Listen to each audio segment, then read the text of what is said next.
There were a lot of great events this year, but which ones were the best? Was it Lantern Rite or Windblume?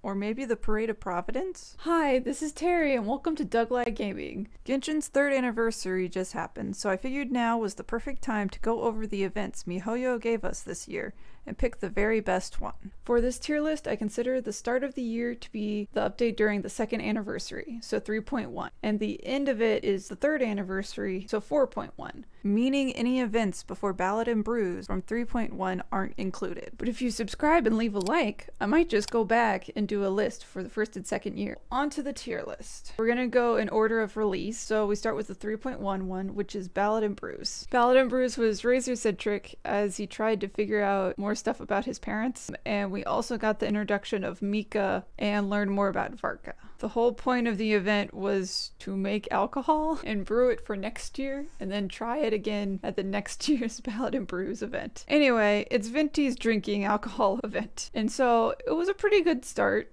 It's really cute. It gave us cameos of all the Mondstadt characters, and we got to run a little booth during Weinzelfest. And so for this one, I'm probably...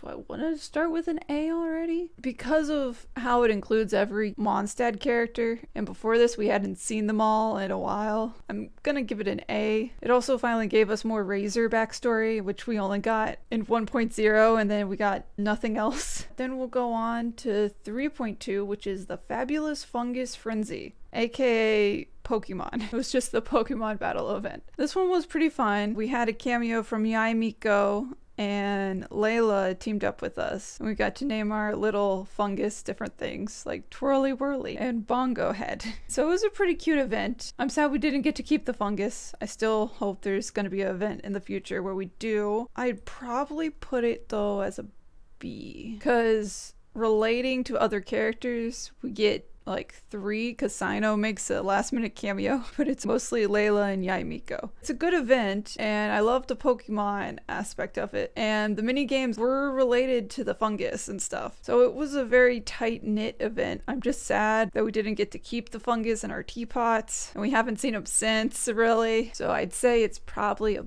B. Now for Akitsu Kimodameshi event. It was an interesting one. It was supposed to be like a ghost haunted house sort of thing. It had yokai in it, and it was supposed to be scary, but it wasn't really that scary. It did cameo like most of the Inazuma characters, and for each day we got to team up with a different one. So it was a pretty good event in that regard. The mini game was what, Pong basically, which had nothing really to do with the actual ghost stuff. It wasn't really that big of an event. Probably put it as a C tier event. Well, I mean, maybe I should put it as a B for the Inazuma cameos. But I think it'll be a C for now, and if I move it up to B, I move it up to B. Alright, we're at 3.4's Lantern Rite, or Lantern Rite 2023. This one, I'm putting an A tier. The mini games aren't the coolest things in the world, but the story involved and the character cameos and learning more about Guizhong and Madame Ping and all that stuff, it really made that Lantern Rite something special. And then the Venti dinner cameo with Zhongli and Zhao and everyone, it was fun. It was a good event with good scenes and character interactions. So I'm just gonna put it an A+. Next one is Windblume. So Windblume was good, but it was good for the character interactions, but the plot of the event, well, what happens is Kale comes to visit and finds a fairy tale book about some sort of myth, and they try to find the items to get their wish sort of thing, but it's all completely made up by Alice to find her tea party. So it's not anything Windblume related that the whole plot is centered around, and yeah, like, it's great to see all the characters, but I feel like, I guess it would be an A, because I just described how maybe it's not an A.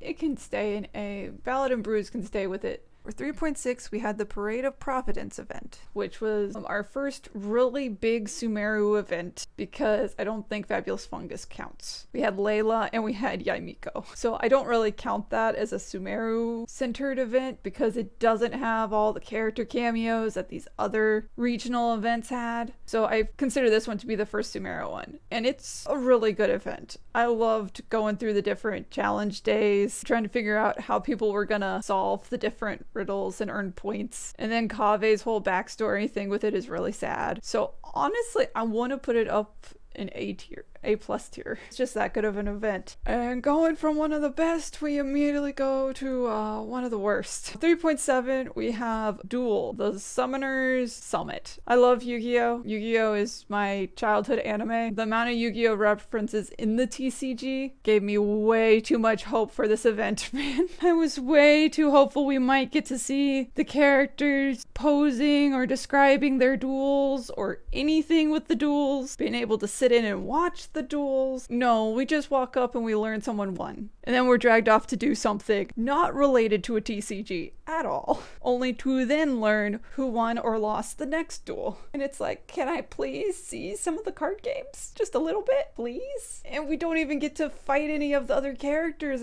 at the summit except for Ito. Ito is the only one we get to play against of the ones who are actually at the summit. There was just so much potential with this and we got none of it. And it was mostly a Charlotte introduction event and a Kiara introduction event instead of a TCG event. So I was really disappointed in this one. So it's going in D.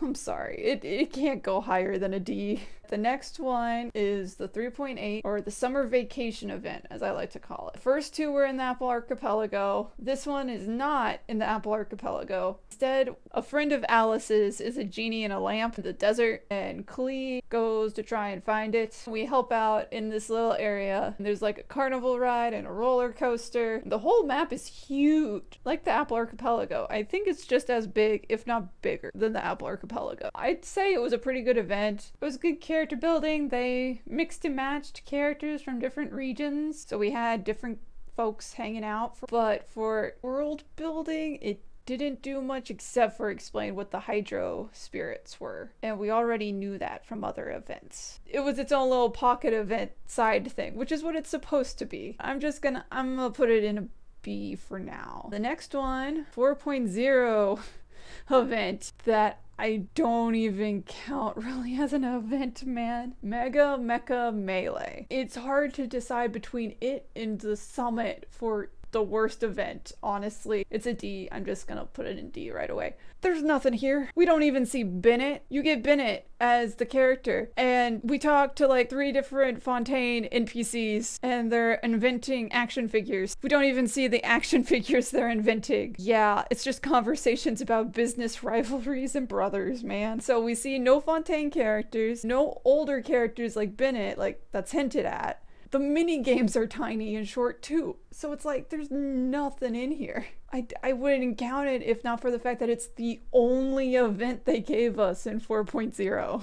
So yeah, it's a D. But that leads us to our last one, WaterBorne Poetry, our 4.1 event that is currently happening. I actually haven't finished the final chapter of this one. I've been enjoying a lot of what I've seen so far. Like I said, I've gone through the first 2 chapters of it. I'm not good at poetry, but I've enjoyed the event, and there's been a lot of great character interactions. What happens is Hu Tao and Venti decide to have a poetry competition between Mondstadt and Liyue. A bunch of characters show up, and we show up, and we try to do poems. It's a pretty good event. It's great character interactions. The mini games are pretty fun. I want to put this one as an A event, because it's not B in my eyes. See, but Secret Paradise had more in it though. I think I'll leave them where they are. And with that, all the events have been placed. So for the best of the best with these 2, I'd probably say Parade of Providence is just barely above Lantern Rite, if only because it's all the new Sumeru characters, all the new interactions. There's interactive games throughout the event instead of just being cutscene, cutscene, cutscene. It was a really good tight-knit event. So I'll probably put that one as the best one of the year, with Lantern Rite as a close second, while the worst one of the year is Mega Meka Melee. I wish I could say it was Duel Summoner Summit, but at least that one had character dialogue. At least Charlotte and Kiara and Kaya and all these characters that do show up for a few minutes have dubbed lines and show up. Mega Meka Melee had no characters show up, and that just doesn't seem like an event to me. So it is the worst of the year.